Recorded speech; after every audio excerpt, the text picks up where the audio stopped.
Olá pessoal, aqui é Emanuele. Como eu havia prometido no vídeo passado, neste vídeo veremos o algoritmo e a implementação do método de Gauss em Python. Então importe o Jupyter Notebook que está disponível aqui na descrição do vídeo e acompanhe comigo a implementação do método. Vamos começar!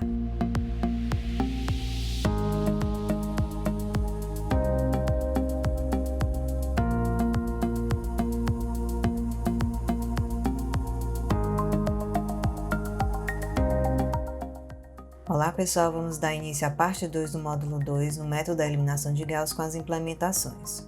Eu espero que ao final deste vídeo vocês sejam capazes de implementar o método das substituições sucessivas para resolver sistemas triangulares inferiores, implementar o método das substituições retroativas para resolver sistemas triangulares superiores e implementar o método da eliminação de Gauss para resolver sistemas lineares. Vamos começar com as substituições retroativas. O algoritmo para substituições retroativas, como eu falei no vídeo passado, é basicamente aquela fórmula lá para o x, y da linha i, tá certo? Então o que a gente vai fazer é converter esse código para criar um loop, um for, que vai percorrer as linhas em ordem decrescente aplicando essa fórmula. Então, os parâmetros de entrada vão ser a matriz A e o vetor B, e o parâmetro de saída vai ser o vetor x. Vejamos como vai ser a implementação.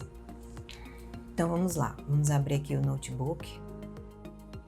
Nesse notebook nós vamos implementar os dois métodos das substituições para sistemas triangulares, o método das substituições retroativas e o método das substituições sucessivas. Eu vou fazer com vocês apenas o método das substituições retroativas, aí vocês fazem o método das substituições sucessivas como exercício, tá certo? É bem simples, uma vez fazendo das substituições retroativas, fica bem fácil de fazer das substituições sucessivas. Então, vamos lá. Essa aqui é a fórmula geral, das substituições retroativas, então a gente vai transformar isso aqui em código. Então, algumas observações antes da gente começar. Tá aqui a função substituições retroativas que a gente vai implementar. Aí a gente vai receber como parâmetro a matriz A e o vetor B. A matriz A, pessoal, em Python a gente vai implementar como sendo uma lista de listas, tá certo? Então aqui, se você ver aqui um exemplo de uma matriz A, 4x4, eu tenho uma lista mais externa, aí dentro dela eu tenho 4 listas, certo? Então, eu vou acessar o primeiro elemento da matriz através do índice A, índice 0, 0, certo? E aí o vetor B a gente vai implementar como uma lista normal, que é o que está mostrando aqui embaixo. Então aqui está a matriz A, eu vou retornar o vetor X, certo? Então a primeira coisa que eu faço é descobrir qual é o tamanho da matriz, que é a ordem dela, tá certo?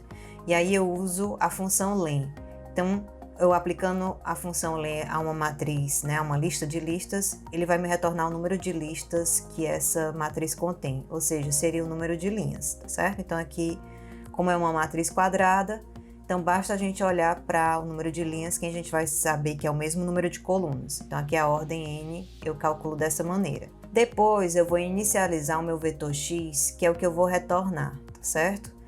Para isso, eu vou usar aqui esse artifício aqui, da linguagem Python, que me permite criar um vetor de elementos, no caso aqui o 0, com n posições, utilizando essa formação aqui, n vezes aí uma lista com um elemento 0. Então, ele vai criar uma lista com n zeros, tá certo? Então, assim é a maneira fácil de você inicializar uma lista com determinados elementos. Pronto, e aqui está a parte do código, escreva seu código aqui, que é justamente onde a gente vai fazer o for, certo? Então, vou apagar aqui essa parte.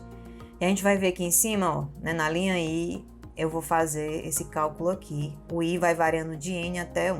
A primeira observação com relação ao for que a gente tem que fazer é que em Python, a gente viu que os índices começam no 0, certo? Então, uma lista com n elementos, ela vai ser indexada do 0 até o n-1. Nessa fórmula aqui, nas convenções que a gente tem adotado nos vídeos, a minha matriz, a primeira linha começa no 1 e a enésima linha é indexada no n, No Python, a linha 1 vai começar do 0 e a última linha vai ser a linha n-1, certo? Então essa é a primeira alteração que a gente vai ter que fazer. Então vamos lá, eu vou fazer aqui um for, é um for em i, o que está sendo indexado aqui no i, então for i in range Aí pronto, aí aqui o i está variando do n até o 1, né? Então é do último elemento até o primeiro. Quem é o último elemento da nossa lista? É o n-1, certo? Então ele vai ser do n-1 até o último elemento, que é o 0. Aliás, até o primeiro elemento, que é o 0. Só que o 0, no range, lembra, se eu quiser que ele vá até o 0, eu tenho que escrever aqui o número que vem depois dele. Como é uma lista decrescente, o que vem depois do 0 é o -1. Então eu tenho que colocar aqui o -1. E eu também tenho que colocar o passo, né, que eu quero que a lista seja decrescente, né, de -1 em -1, certo? Então eu coloco o -1 aqui depois. Pronto, isso aqui é o enunciado do for. Aí agora a gente vai fazer essa expressão aqui, né? Então vai ficar o x índice i vai ser igual a b índice i, né, o que está escrito ali em cima, b índice i, menos esse somatório aqui, que eu vou chamar de S por enquanto, tá certo? Tudo isso dividido pelo A índice i, né? Então aqui eu vou colocar um parênteses, eu quero dividir isso aqui. E o A índice aqui tá minúsculo, mas no nosso caso aqui no código, a matriz A tá com A maiúsculo. Então, eu vou usar o A maiúsculo aqui. Então, vai ficar A índice I, certo? Bem, agora eu preciso lidar com esse somatório, né? Que a gente ainda não calculou. O somatório, então a gente já sabe que toda vez que eu quiser fazer algum somatório, eu preciso inicializar minha variável com 0, né? Então, começa aqui meu somatório com 0. E aí eu vou fazer esse somatório aqui no J, né? Ó, J variando do I mais 1 até o N. Nesse caso aqui, a gente tem que ter o mesmo cuidado que é esse N aqui. Esse N aqui, ele está representando o último elemento do vetor, né? O último elemento da lista, tá certo? No nosso caso, o último elemento é o N-1, tá certo? Então, ele vai começar do I mais 1, que é o normal, e vai até o N-1. Então, a gente coloca aqui for J em range do I mais 1 até o N-1. Só que eu quero que o N-1 seja acessado, né? Então, eu coloco o N aqui, certo? Então, vai ficar, como é crescente, eu não preciso colocar o passo. Então, vai ficar for J em range de I mais 1 até o N. Pronto. Aí, esse S, né, vai ser o quê? O somatório, né, de A índice IJ vezes XJ. Então, é só escrever do jeito que tá aqui, né? Então, o nosso A é o maiúsculo, A índice IJ vezes o XJ. Pronto. Esse é o código do método das substituições retroativas. Vou executar aqui, né, se estiver tudo certo. Que pode ser que aconteça essa mensagem com você. Só uma coisa, pessoal, que eu esqueci de fazer no começo, que vocês não podem esquecer, né, de gerar uma cópia, né? Eu não salvei uma cópia aqui no Drive, vou fazer isso agora, tá certo? Que aí eu não perco o que eu fiz aqui. Pronto, eu vou só renomear aqui para ficar igual o que foi distribuído. Pronto, já executei aqui a célula, né? Vou executar de novo porque estava no notebook anterior, né? Vou executar novamente. Pronto, aí agora eu vou executar essa célula aqui que é com o exemplo que a gente viu no vídeo passado. E aí tem que dar exatamente o mesmo valor que a gente viu lá, né? O -3, o 0, o 2 e o 4, tá certo? Que é exatamente com o valor que está sendo mostrado aqui. Então tá tudo ok. Então, eu vou deixar para vocês fazerem esse exercício, né, que é só escrever nesse formato aqui das matrizes, cuidado com a posição dos zeros, certo? E já coloquei a resposta aqui embaixo para vocês compararem, tá bom? E aí vocês viram que uma vez fazendo esse aqui, fica fácil de fazer o das substituições sucessivas que está aqui embaixo, certo? Então, vocês façam e confiram os resultados com os exemplos e o exercício aqui embaixo, tá bom? Com as respostas. Ok? Vamos voltar lá para a apresentação para continuar com o método da eliminação de Gauss. No caso geral, no método da eliminação de Gauss, pessoal, a primeira coisa que a gente tem que supor é que o determinante de A é diferente de zero. O que isso quer dizer? Que o sistema possui solução única, certo? Então, é a primeira suposição que a gente tem que fazer, é a primeira premissa para o código funcionar. Uma vez que isso seja verdade, que o determinante de A é diferente de zero, se aparecer algum zero na diagonal principal, né, no primeiro elemento, por exemplo, vai ser sempre possível a gente trocar essas linhas, né, que a gente viu que isso não vai alterar a solução do sistema. Então, eu posso sempre fazer alguma troca entre linhas para que o elemento na primeira posição, né, no índice 1, seja diferente de zero, certo? O nosso código não vai fazer isso. como eu falei no vídeo passado, a nossa implementação é uma implementação da eliminação ingênua, tá certo? Eu vou supor que vai tudo dar certo, que não vai ter, que o determinante de A é diferente de zero, que os elementos na diagonal principal não vão ser iguais a zero, tá certo? Pronto, então vamos ver como é que é a estratégia. A estratégia é feita numa eliminação por colunas. Eu começo da primeira coluna e vou seguindo de coluna a coluna, eliminando os elementos que estão abaixo da diagonal até eu chegar na penúltima coluna, porque a gente viu que a última coluna não precisa fazer nada, né? Então, eu vou fazer isso até a penúltima coluna, certo? Então, em cada coluna, eu vou chamar de uma etapa K, tá certo? Eu quero remover a coluna K. Remover aqui é só eliminar os elementos que estão abaixo da diagonal. Então, para cada linha da coluna que está abaixo da diagonal, eu vou calcular o fator M, certo? E vou atualizar a matriz A e o vetor B naquela linha. Então, eu vou fazer isso para todas as linhas que estão abaixo da diagonal e para todas as colunas, né, da matriz até a penúltima coluna. Uma vez que eu fizer isso de forma sistemática, né, vai ser quantos laços a gente vai precisar aqui? Eu tenho um laço para as colunas, que eu vou percorrer as colunas, que eu vou chamar aqui, já estou dando a dica, né? Eu vou usar a variável K. Para calcular o fator M, vai ser um fator M por linha. Então, eu vou usar aqui normalmente a gente indexa a linha pela variável I, né? Então, eu vou usar a linha I. E para alterar a matriz, eu vou ter que alterar todas as colunas da linha I. Então, eu vou precisar também de um laço no J, tá certo? Então, eu tenho aqui 3 laços que eu vou precisar para poder transformar essa matriz numa matriz triangular superior. Uma vez que eu transformei na matriz triangular superior, eu vou resolver o sistema usando substituições retroativas que a gente já acabou de implementar, tá certo? Então vamos lá, vamos ver como é que fica a implementação. Vou aqui abrir o meu notebook no Colab. Pronto, agora eu vou, diferente do que eu fiz no vídeo passado, a primeira coisa que eu vou fazer é salvar uma cópia no Drive, renomear aqui. Pronto, vamos começar aqui com o método, né? A primeira coisa que ele está pedindo aqui é para a gente copiar a função que a gente fez lá das substituições retroativas. Copiei de lá, vou só colar essa parte aqui que a gente fez, certo?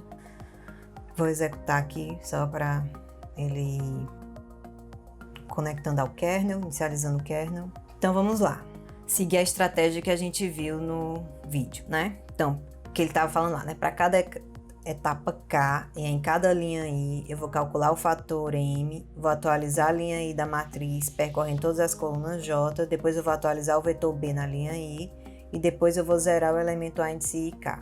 Vou já explicar o que isso significa, tá certo? Então vamos lá. A primeira coisa que eu vou fazer é o for das etapas, né, das colunas. Então, para cada etapa K aqui, então vai ser for, K, in range. Eu vou começar da primeira, né, que a gente sabe que começa no 0, na linha K, até a coluna, a nossa última coluna, né, em Python é o n-1, tá certo? Então, o que eu vou fazer é, eu quero ir até a anterior, quero ir até a n-2. Então, o que eu tenho que escrever aqui? Se eu quiser ir até a n-2, eu tenho que escrever aqui n-1, tá certo? Então, para cada coluna K, né, que tá aqui, aí depois eu vou para cada linha I. Então, para cada linha I, for I in range.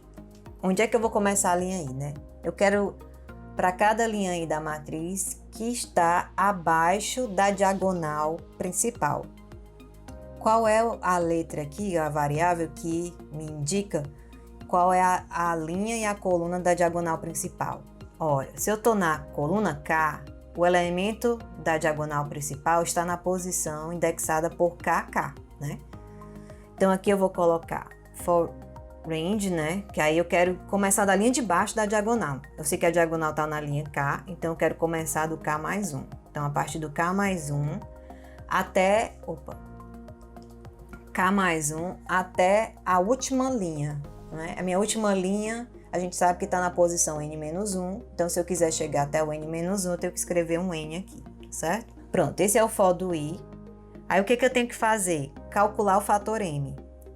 O fator M segue aquela fórmula que a gente viu no vídeo passado, né? Que era o número que multiplicado pelo pivô e somado com o elemento que eu quero zerar, seja 0. Então, M vai ser um menos A índice I que é o elemento que eu quero zerar, né, A índice I, K, dividido pelo elemento A, K, K. Pronto, esse é meu fator M, já calculei o fator M. Aí agora eu vou atualizar a linha aí da matriz percorrendo todas as colunas J. Nesse caso, pessoal, a estratégia que eu vou colocar é, eu não vou fazer essa conta, né, esse cálculo para o próprio elemento que eu quero zerar. Eu quero justamente economizar um cálculo, porque eu já sei que vai dar zero, eu já escolhi esse M de tal maneira que vai dar zero, né? Então eu vou zerar o elemento depois, tá certo? Então nesse caso, o que é que eu vou fazer? Eu vou atualizar a linha I da matriz a partir da próxima coluna. Eu não vou atualizar o elemento na coluna K. Eu vou começar a partir da coluna K mais 1. Então, meu for do J aqui, né, ó, for J in range, ele vai começar da coluna K mais 1, tá certo? E aí eu quero ir até a última coluna, né? Então, o N-1 eu coloco o N aqui, tá certo? Eu tenho que alterar todo mundo. Depois eu altero o vetor B, tá certo? Primeiro eu vou fazer o da matriz A. Então, para cada elemento da matriz A, o que eu vou fazer? O novo elemento, né? Esse elemento vai ser o elemento que vai estar na linha I, na coluna J, né? Então, esse elemento vai ser o quê? M, né? O fator M, que multiplica, né, a linha pivotal, lembra? A linha que está no pivô. Qual é essa linha? É a linha K, né? Então, na linha K, só que eu quero na coluna J, tá certo? Então, na coluna J. Então, vai ficar na linha o M que multiplica A na linha K, na coluna J, certo? Somado com a linha atual, que é a linha I, né, onde eu tô, né, o elemento da linha I, na coluna J, certo? Então, esse vai ser meu novo elemento, A índice J vai ser o fator M que multiplica o elemento na linha pivotal, né, que é o A índice K, ou seja, na coluna J. Todo mundo aqui tem que estar na coluna J, certo? Pronto. Aí, depois que eu fizer isso, eu vou atualizar o vetor B na linha I. Então, o B índice I vai ser igual ao M, né, ó, que multiplica o B na linha pivotal, né, que é o K, que só tem uma coluna, mais o B índice I, que é o elemento na posição atual, certo? Pronto, uma vez que eu fiz isso, aí finalmente eu posso zerar o elemento A índice IK. Por que eu não fiz logo? Porque o A índice IK, ele vai ser utilizado aqui, ó, para ser pelo fator M, tá certo? Então, eu não posso zerar ele enquanto eu não fizer esses cálculos aqui. Então, eu vou colocar aqui o A índice K é igual a zero, ok? Pronto. Aí, aqui ele vai fazer esse loop, né, pelo número de colunas menos 1. E no final, a matriz A, né, no final, a matriz A vai estar transformada numa matriz triangular superior, ok? Então, nesse caso aqui, ó, quando ele for chamar a função das substituições retroativas, a matriz A aqui já está transformada na matriz triangular superior. Outra observação que eu esqueci de falar. Essa matriz A aqui, pessoal, a gente está modificando ela diretamente, tá certo? Então, por exemplo, nesse caso aqui, que vai ser essa matriz A que eu estou passando aqui, ela está sendo alterada, como se vocês lembram de programação computacional, né? A gente passa essa matriz A por referência. Então, quando eu terminar aqui, essa matriz aqui já não é mais a matriz A, tá certo? Ela agora é a matriz U. Então, quando vocês forem implementar, eu não coloquei aqui nesse notebook, mas em um dado momento, nos próximos vídeos, vocês vão precisar implementar o vetor residual, tá certo? Que é aquele lá para calcular o vetor R, para saber se o seu cálculo está preciso, né? Está exato. Então, quando for calcular o vetor R, você vai ter que copiar essa matriz A para uma outra matriz antes de chamar a função Gauss, porque senão essa matriz A já vai ser alterada, tá certo? Então, só uma observação aqui. Pronto, então, quando ele chamar essa matriz, a função substituições retroativas com a matriz A, que não é mais a matriz A, né? Já vai ser a matriz U, e o vetor B, que também não é mais o B, agora é o vetor D, né? Então, já estão alterados aqui por essas transformações. E aí ele vai retornar o x, que é justamente o vetor solução, tá certo? Então, eu vou executar aqui a função, para a gente ver se está dando certo, né? Pronto, agora eu vou passar com esses valores aqui. Esse exemplo é o que a gente fez no vídeo passado, ok? Então, se tiver tudo certo, né? A gente vai ver o 2, o menos 1 e o 3, que é justamente os valores que estão aqui. Então, depois, tentem fazer esse exercício aqui, ó, né? Que é um outro exercício, tá certo? E essa outra parte aqui para calcular o determinante, eu coloquei tudo no mesmo notebook, mas a gente só vai ver no último vídeo do módulo, tá certo? Quando eu vou mostrar como calcular o determinante e estratégias de pivotação, tá bom? Então era isso que eu tinha para mostrar nesse vídeo. Espero que vocês tenham gostado e a gente se vê no próximo vídeo.